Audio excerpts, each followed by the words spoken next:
What's up, YouTube? Welcome to ExceedTheHype.com. It's your boy Lucrecio coming at you with another video. Alright, today's video is about the Detroit Pistons. So, what can you really expect out of the Detroit Pistons this year? Do you expect this team to be a playoff team? Do you expect this team to be a lottery team? A team that has a high chance to get the number one pick or whatever? Well, in my opinion, I absolutely think Detroit will be a little bit better than most people expect. Now, does that mean that they're going to be a playoff team? It's possible the East did get weaker. Some teams that were in the top 8 are going to drop out. The Pacers, the Miami Heat were in the consideration. They may move up. You have teams like Atlanta who will move completely out of the playoff picture, completely. And then, you have a team like Detroit who could possibly move up into one of those spots or possibly not. It just depends. Well, they did make some moves this offseason, and there could be more moves to come when it comes to bolstering up their roster and, finding their identity as a team. So let's talk about one of those moves right off the bat. Avery Bradley. That was their big free agent acquisition this year. What does Avery Bradley mean to the Detroit Pistons? Well, first off, I just want to say Avery Bradley is a lot better than he gets credit for. He's somebody who is quite possibly the best on-ball defender on the perimeter or whatever in the whole league. Like, there's a lot of really, really good defenders in the NBA, but Avery Bradley, when you talk about a ball hawk, you're talking about somebody who can bother, the best of point guards or shooting guards in the NBA. You're talking about Avery Bradley. Avery Bradley is that guy. He's somebody who has improved every single year that he's been in the NBA. Every single year. When he first got into the NBA, he was always a ball hawk. He was always a very good defender. But, he wasn't necessarily a good offensive player. So he turned himself into like a, so-so three-point shooter immediately. Then he turned himself into a very reliable, consistent three-point shooter.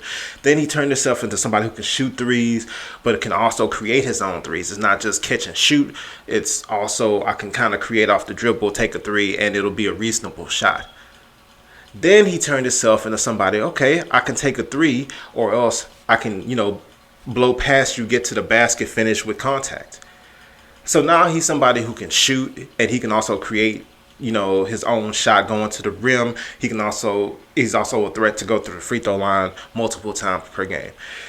On top of that, he's an outstanding defender. He's definitely a guy on your team because he's a guy who puts in the work or whatever, and he's been getting better every single year. And I think this is the year that we're going to start to notice him more. If Detroit gets better defensively and they're a better team than we all expect, you have to look at Avery Bradley as somebody who is a big part of that. You also have Reggie Bullock. He was a Clipper that ended up getting casted off. I haven't really heard too much from Reggie Bullock the last couple of years. You also have Andre Drummond. Now, he's going to be very interesting this year. Andre Drummond is kind of your prototypical big man in today's NBA. He's somebody, he can get you 14 rebounds or whatever on a good day. He's somebody who can get you 2 blocks. He's somebody who can run the floor. He's very agile. He's not, clumsy or, bulky like, some of the really big centers or whatever. He's somebody who's very mobile. He can get your boards. He can get your blocks. And that's kind of what you really ask for in today's NBA. You don't really ask for your center to get in the post and, do a hook shot with the left hand. And that stuff isn't relevant in the NBA anymore. So the fact that he can't do that doesn't matter. He does what you need a center to do. I don't think he's going to stick with Detroit, though. He's somebody who has a lot of trade value. He's somebody who's a heavy flight risk. So after this year concludes, he may not want to re-sign with Detroit. With that in mind, I think it's very, very, very, very likely that they go ahead and cut their losses, see what kind of assets they can get to add to their young team, and ship Andre Drummond right out of there, which gives more opportunity to a lot of these contender type teams who may want to bring Andre Drummond aboard and see if they can help him compete in the playoffs. You also have guys like Joey Galloway, who came over from Sacramento, who before Sacramento was with New York. I think he's a player who still has a lot of potential. We haven't seen a whole lot from Langston Galloway up to this point in the NBA. But you see, competence in stretches. Like sometimes you watch him and you're just like, man, he could be good. How old is he? It's like, okay, he's only been in the NBA like 2 years, 3 years or whatever. He could still be somebody. So he's one of the players you just don't know. Let's talk about Tobias Harris. So a couple years ago, Stan Van Gundy traded for Tobias Harris from the Orlando Magic. Now, I honestly had high hopes for Tobias Harris. I've seen him, defend some of the game's best small forwards or whatever at a high level. I've seen him have big games where he goes off for whatever, 28, 30 points or whatever the case may be. He seems like he has it in him to be a pretty fluid scorer, but we don't see it consistently. And because we don't see it consistently, it's really hurting his value and his role with this team. Because I thought this team sorely lacks offense, and I thought he was somebody who they can plug in there to get them, somebody who can get buckets and buckets and buckets. But it hasn't worked out that way for Tobias and the Detroit Pistons up to this point. So we'll see how it goes going forward. Maybe Stan Van Gundy just isn't using them correctly, whatever the case may be. But we just haven't seen, the type of consistent scorer that Detroit will need him to be. Reggie Jackson. Reggie Jackson is a very interesting case in the NBA. If you remember a couple years ago with the Oklahoma City Thunder, he was kind of their savior in the playoffs. He played very well as a backup point guard to Russell Westbrook alongside Kevin Durant, and when they had that whole thing going. He played so well that he got a lot of attention from other teams in the NBA. And then when he took a bigger contract and went to another team, it just kind of fell from under him. He just did not perform, or maybe the teams just didn't get the package that they thought they were getting in a point guard. He isn't a true point guard necessarily. He's somebody who kind of is a shoot first point guard, but the problem with that is he's not an efficient enough scorer, so it just kind of messes everything up. And now, very shortly after Detroit signed him, he found himself, in trade talks and whatnot. So Reggie Jackson, it's going to be very interesting going forward with Reggie Jackson.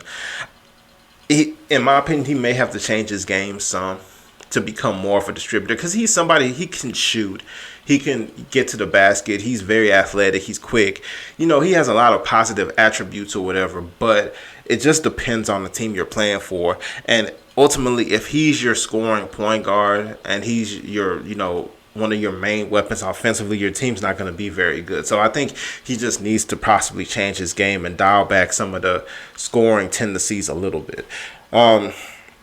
Stanley Johnson, Mr. Arizona. I like Stanley Johnson a lot. I like his game. I like his attitude on the court. With him, it's just about adding more to his game. It's really about becoming a better shooter. But ultimately, he's a good defender already. He's very athletic. He can get to the basket. He can get to the free throw line. He's just a good player, and he's just going to have to put in more work to become a great player. But I don't really have too much negative to say about Stanley Johnson. I really like him as a basketball player. Luke Kennard, Mr. Dookie himself. I was one of the people who wasn't sure exactly how effective he will be in the NBA, so I will be very eager to watch him play for Detroit. He will get the opportunities. He will get the opportunities to see the floor. He will get the opportunities to run that offense a little bit, to run that second unit or whatever. Like I said, he will get the opportunities.